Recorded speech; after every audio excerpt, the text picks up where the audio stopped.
দেখো আমাদের ছাদে একটা হনুমান এসেছে, বসে বসে আলু খাচ্ছে। আমরাই আলুটা দিয়েছিলাম।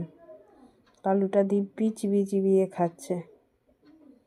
আবার এই দিকে দেখে আমাদের দিকে, ভয় করে, এক না লাফ দেয়, লাফ দিয়ে আসে।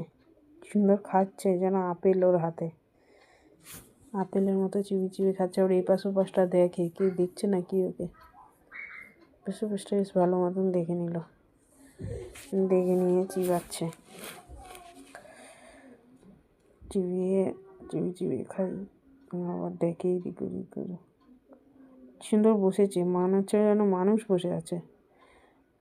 বসে বসে কি সুন্দর খাচ্ছে, দিব্যি মহারাজের মতন চিবিয়ে চিবিয়ে খাইতেছে।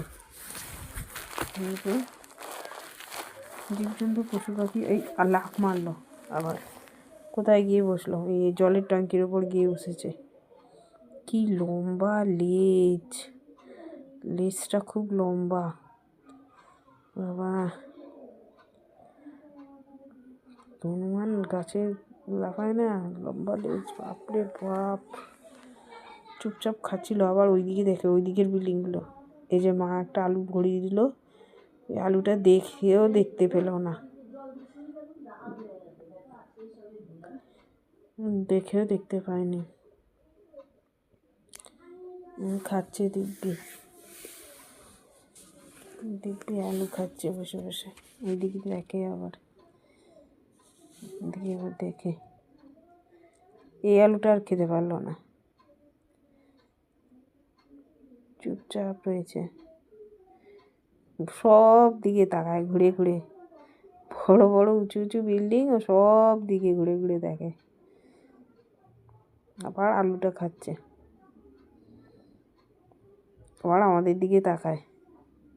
ভয় তো গেটের বাইরে, আমরা সব ঘটে ভয়ে, গেট আছে, ছাদের গেট, গেটের বাইরে দিয়ে ভিডিওটা করছিলাম আমি। দেখো আবার লাফ মেরে কোথায় বসেছে, এরা গোলাপ গাছের ওখানে বসে আছে।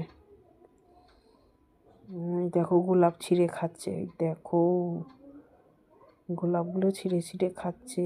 কিরম গোলাপ ছিঁড়ে খাচ্ছে, এটা মা বলছিল হজম হওয়ার জন্য, যাতে ওদের উল্টোপাল্টা খেয়ে কিছু না হয়, এই জন্য গোলাপের পাপড়িগুলো খাচ্ছে। গোটা বড় বড় গোলাপগুলো খাইতেছে, আবার কুড়িটাও খায়, কুড়িও ছিঁড়ে ছিঁড়ে খাচ্ছে। দেখেছো কেমন চুপচাপ খাচ্ছে।